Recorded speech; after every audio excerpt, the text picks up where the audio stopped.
People gotta understand, beef never dies, it just gets old. That's it. Ja Rule and G-Unit are back at it. Their most recent altercation occurred as they were boarding a Delta aircraft. Tony Yayo said this even though 50 Cent wasn't present. Ja Rule was embarrassed. Nevertheless, regardless of what may have been, and he has returned with an answer. If it was in that room, there would be no Ja Rule. There would be no 50. I put that on my phone. What we know is as follows. The current date is February 8th, 2026. San Francisco's Super Bowl 60 weekend just ended. Everyone in the industry was present, including those at events, parties, and brand activations. Uncle Morda, Tony, Yayo, and their guys had spent the whole weekend with 50 Cent, attending special backstage parties, taking pictures with legends, organizing events with draft picks and TikTok, and generally enjoying the G-Unit lifestyle that comes with being immersed in 50's world. Yayo discussed it on Vlad TV. All weekend long, they were heavily mobbing. After a successful victory lap, the weekend was over and they were prepared to return to New York on Sunday morning. A Delta flight from SFO to JFK was scheduled by them. The crew, Yayo and Morda, all had first-class tickets. They got on the plane early, tossed their luggage in the overhead bin, took seats for C and for D, and began settling in for the 5-hour journey home. It was standard process, nothing unusual. However, someone at the airport drew them away and gave them some information before they had even completed settling down. The flight was scheduled to include Ja Rule. The atmosphere suddenly changed. Yayo informed Murda and the other crew members. You know, I don't want to say who told us, but somebody was like, Ja Rule's gonna be on our flight. They don't move like that. The Junit side is now seated in first class and is well aware of the person who is going to enter the cabin, who's all theirs. The element of surprise. Ja didn't know what he was getting himself into. We not ducking no smoke. I'm not missing a flight home for anybody. Yayo began counting the number of empty seats as the plane filled up. There were 2 left, one in front of the seat where he and Morda were sitting, and one in front of it, leaning over. He gave Morda a quick smack on the arm. It'd be crazy if he sit right here in front of us. Lo and behold, give it like 2 minutes. Boom, I see Ja. With just 2 suitcases and a boarding pass. Ja Rule was walking down the first-class aisle by himself, without any crew, security, or entourage. His entire attitude altered the moment he and Yayo met eyes. He see me. He spooked. He could tell TMZ, he could tell you, he could tell everybody he was spooked because he only seen me. In the world they come from, when you see one member of the G-Unit, you're thinking about who else might be nearby. Yayo brought up the significance of seeing him in this context. When you see me, who do you see? You see 50 Cent, you see Uncle Murda, you see some gangster around all the time. Ja took a seat right in front of them in seat 3. Ja immediately began turning around and inquiring if they were okay before the jet even began taxiing. Are we okay? Are we doing okay? Yayo says. It wasn't a harsh tone. The voice belonged to a man who was attempting to determine whether he was safe during this travel. He wasn't even saying it in an aggressive way. He was like, yo, we good, we good, we good. Uncle Morda would have none of it. Retaliating angrily, he instructed Ja to avoid speaking to them. Morda is an unwavering Brooklyn man, and in a small area, such as a first-class cabin, his voice is audible to all. In a matter of seconds, the energy in that area of the aircraft increased from 0 to 100. Words were flying. Ja was growing louder. Morda was raising his voice. People began to look up from their phones. The flight attendants began to approach. Then Yayo uttered the line that made everything even more intense. It was very obvious when he urged Ja to suck his D. Every word was heard by the entire business section in first class. All aggressive shit he talking about, I told that man, suck my... At that moment, Ja grabbed a free pillow from Delta Airlines, the only weapon he had aboard a commercial plane. He picked it up and hurled it straight at Yoyo's head, causing his hat to fall off completely. This nigga throws a pillow. Come on, Ja, you gotta do better. When Yayo attempted to leap up and hurry him, the seatbelt grabbed him in the middle and yanked him back into his seat. On the opposite side of the aisle, Morda had already left his seat and was drawing near. It once appeared as though it would soon become a reality, but then the flight attendant killed it. According to Yayo, he was a steward who intervened, with significant power, ended the altercation, pressed the emergency call button, and ordered everyone to keep quiet. Suddenly, there was no more yelling. After bringing everyone to the front of the aircraft, the crew asked each person if they could continue flying without any more problems. Yayo claimed he was fine, went back to his chair, and maintained his composure. Shout out to the stewardess there. He was a gay guy, you know. Nothing against gay people, but the way he shut it down was just... He was like, stop! Ja was not on the same page. Yeo claims that Ja had been texting people the entire time, perhaps in an attempt to arrange for a meeting when the plane touched down at JFK.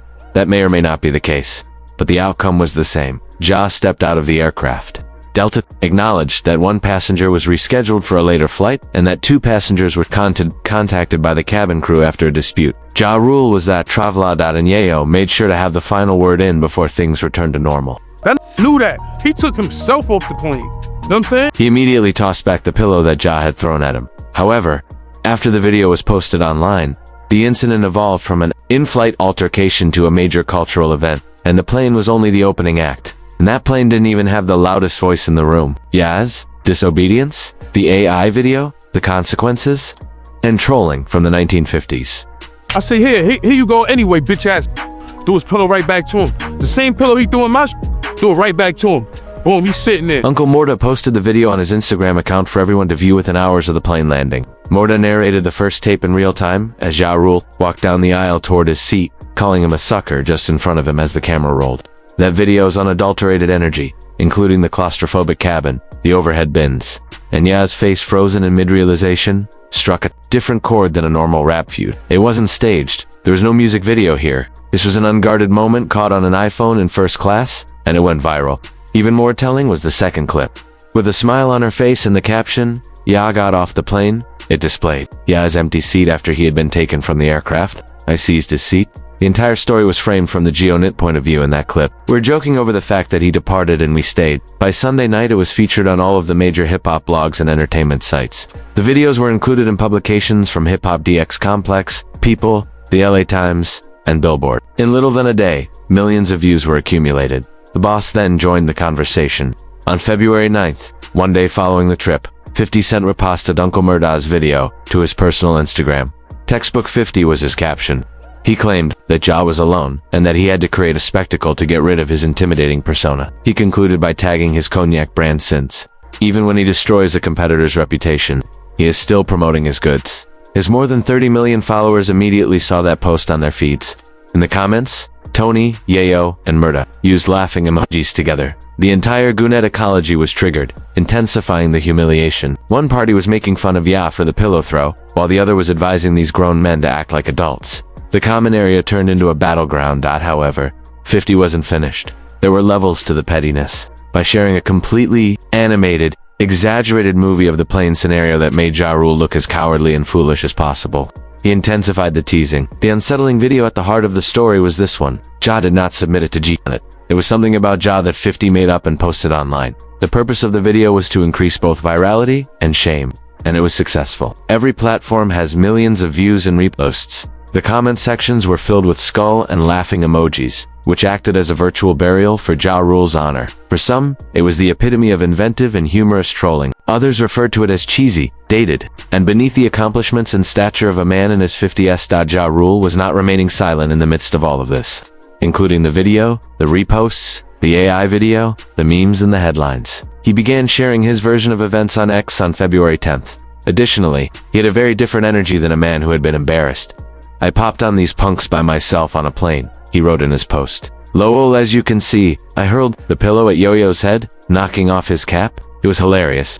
He explicitly stated that he had no remorse about any of it and called out the entire Guna team. He included a screenshot of a TMZ message requesting his formal response to the incident in a different post. The message outlined exactly what witnesses had told TMZ. Ja was named as the aggressor, he tossed the pillow, he yelled obscenities, and he said he wanted to fight. Both parties were momentarily taken from the aircraft by the crew after they interfered. Yeo had retorted that he had done nothing illegal and that plane's a government property. Like a trophy, Ja shared that TMZ message. He was essentially saying, "Yeah, I did that." He even joked about TMZ hitting him up saying witnesses claim he was loud and aggressive. Ja's response energy was basically, "Yep, and I do it again." No PR statement, no damage control, just straight petty nostalgia. And it's just this contradiction that makes the entire situation so intriguing to see from a distance. The same event has given rise to two utterly incompatible views of reality. Uncle Morta and Tony Yeo handled the incident as if it were gold. They recorded it, uploaded it, made money out of it, and then went down for an extensive LAD TV interview to go over every detail, from the time they arrived at the airport until Yaz's seat was empty. This was a win for them. This demonstrated that even in the sky, Gune is still in charge. Ja had a very different perspective. Both sides claim complete triumph, with one treating it as entertainment and the other as a stand. When a 27-year fight breaks out in the most unlikely situation, that's what it looks like. Postings and AI videos. Yayo made a statement on Vlad TV that made everyone aware that this phenomenon has a deeper underbelly than what memes can portray. You realize that the only reason this remained a pillow incident is because of the location? Not the club, not the studio, not an award show, a plan, which just proves some rap beefs never expire. They don't age, they just go quiet until seat 23B. When you go back and listen to what closed rooms without cameras or flight attendants, that isn't online jargon. That is a man narrating what he thinks would have occurred in a different situation. It's an obvious implication. Things that the other side did not bring were available to geek on it. And in those early days, only good fortune and good planning kept the worst from happening. In 2026, the most hazardous weapon aboard, what the participants might not have contained themselves, was contained in the setting. The roots. You lucky Fifth wasn't on the plane, because niggas would have been amped up because he did. Why this beef didn't die after 27 years. Is unable to share a first-class cabin with a G-Unit affiliate without it becoming a scene. This fire was started there, and nothing has been able to extinguish it. Not even age, distance, profession changes, or jail time. In the same New York neighborhood, South Jamaica. If it was in that room, there would be no Ja Rule. There would be no 50. I put that on my father. There would be no Ja Rule. There would be no 50. Hollis, the blocks between Merrick Boulevard and Geyer Brewer. Boulevard, the streets didn't give a damn about your rap aspirations. 50 Cent and Ja Rule both grew up. They grew up under the shadow of the same drug lords that controlled those areas in the 1980s. They came with crutches and butcher knives and fruit shit. Like, come on, like, they ain't come with no artillery. We had artillery. Pappy Mason, Fat Cat Nichols, and Supreme McGriff. These individuals left behind a lasting impact on Queens street culture and the music business, because they both lived in that world. 50 and Ja both rapped about it. Additionally, their paths briefly crossed in the late 1990s without any problems. The flashpoint that is frequently used dates back to 1999, while both were making their reputations in the local scene. 50 Cent's associate allegedly mugged Ja Rule for his chain at gunpoint. When Ja later noticed 50 close to the thief, it sowed the seed of suspicion that 50 was involved, although 50 has insisted that it wasn't him. The harm was done. Ja took the complaint to his murder, Inc. camp. The career paths of the two guys became irreversibly entwined in conflict after 50 received the cold shoulder from the group he believed. According to Ja Rule, it began with a snub at the Murder for Life video shoot on Jamaica Avenue, where 50 felt degraded by the director and hated the affection Ja was receiving from the community. Another source of animosity was the fact that Irv Gotti had previously rejected 50's demo cassette. The outcome is indisputable, regardless of the precise cause. Ja Rule and 50 Cent became rivals by the end of 1999, and their animosity swiftly escalated into violence. Punches were thrown, chains were grabbed, and then, on March 24, 2000, things took a whole new turn. 50 Cent was working on songs for his album Power of the Dollar in the Hit Factory recording facility in Midtown Manhattan. A fight broke out as members of Murder Inc., including Chris Gotti, Irv Gotti, and Black Child, arrived at the studio. During the confusion, a black child stabbed 50 people in the hands and chest. 50 was sent to the hospital after staggered into a nearby studio and fled the premises while bleeding. Although he required sutures, his wounds were not life-threatening. Later, he dismissed the entire incident, referring to the injuries as scratches. During that time, Tony Yeho was active. When he talked about it on Club Shay Shay, he outlined a scenario that, had certain conditions been met, could have been disastrous. That distinction is important today, just as it was back then. The Junit side has often suggested that they were prepared for a fight. That was far more serious than a studio altercation, and that the reason things didn't go out of hand was due to restrainer circumstance. 50 Cent was shot 9 times in front of his grandmother's Queens home in May 2000. 2 months after the events at the Hit Factory, his hand, arm, hip, both legs, chest, and face were awestruck. He lived recuperated for months, and returned with a mythology about him that could not have been created by a marketing strategy. Although no convictions were ever obtained from the shooting, federal authorities connected it to Kenneth Supreme, McGriff, and the Murder Inc. Orbit. Not simply 50's career was altered by that incident. It changed the definition of an origin tale for a rapper. It also solidified the feud between Murder Inc. and Ja Rule as something that extended well beyond rap music. The war gained popularity once 50 signed with Eminem and Dr. Dre and released Get Rich or Die Trying in February 2003. Songs like Wongsta and Back Down weren't merely insults. Ja Rule's reputation as a street artist was surgically destroyed. 50 questioned every aspect of Ya's life, including his singing, associations, roughness, and genuineness. Slim Shady entered the fray fully loaded when Ya replied with Loose Change, a song that took aim at 50, Eminem, and even Eminem's daughter Haley. One of the most brutal diss records in hip-hop history is the answer tune, Hail Mary, which features 50, Eminem, and Busta Rhymes over a reused Tupac Shakur beat. Later that year, Ja released Blood in My Eye, a whole album designed to be a weapon, specifically directed at Geet Unit. It did not perform well. He was rapidly losing the commercial momentum that had propelled him to platinum successes like Always on Time, Mesmerize, and Put It On Me. Furthermore, the timing couldn't have been worse. In 2003, as part of a money laundering investigation connected to Supreme McGriff, the federal government searched the offices of Murder Inc. Just as the musical war was reaching its zenith, Chris and Irv Gotti were charged, although they defeated the accusations in 2005. The label's infrastructure and reputation suffered as a result. The career of Ja Rule stagnated. His records ceased to play. By 2011, he had been imprisoned for concurrent sentences of possessing firearms and evading taxes on more than $3 million in unreported income. The game had progressed without him by the time he returned home in 2013.50. Sen took a very different route. Gounet records a Vitamin Water deal that brought him hundreds of millions of dollars. The Power television franchise that became one of the most popular shows on cable. Publishing deals, film production, liquor brands, and headphone companies are just a few examples of the vast empire he built. He rose to become one of the richest and most varied businessmen in the history of entertainment. Dead nevertheless, he continued to gaze back at Ja Rule regardless of how much his wealth increased. To illustrate the amount of pettiness in this competition, 50 purchased 200 front row tickets to a Ja Rule performance in 2018 with the intention of leaving the seats vacant. The prank went viral. He has frequently made fun of Ya's role in the Fire Festival catastrophe. He has posted on Ya's age, significance, legal troubles, and ticket sales. 50 never fails to come up with a fresh way to tell the internet that Ja Rule lost the fight every few months, and each time Ya never stops answering. That provides background information on what transpired on that Delta flight.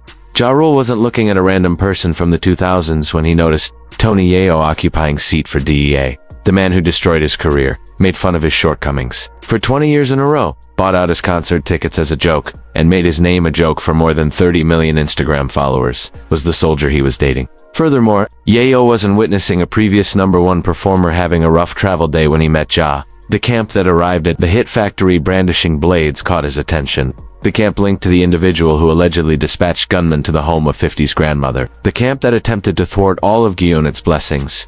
For this reason, the weight of everything that has occurred in 1999, 2000, 2003, and every year since still rests on a pillow on an airplane in 2026. The scene shifts. The level of intensity decreases. Diss tracks are downgraded to AI-generated films, and knives are downgraded to pillows. However, the sensation remains unchanged. The animosity doesn't go away.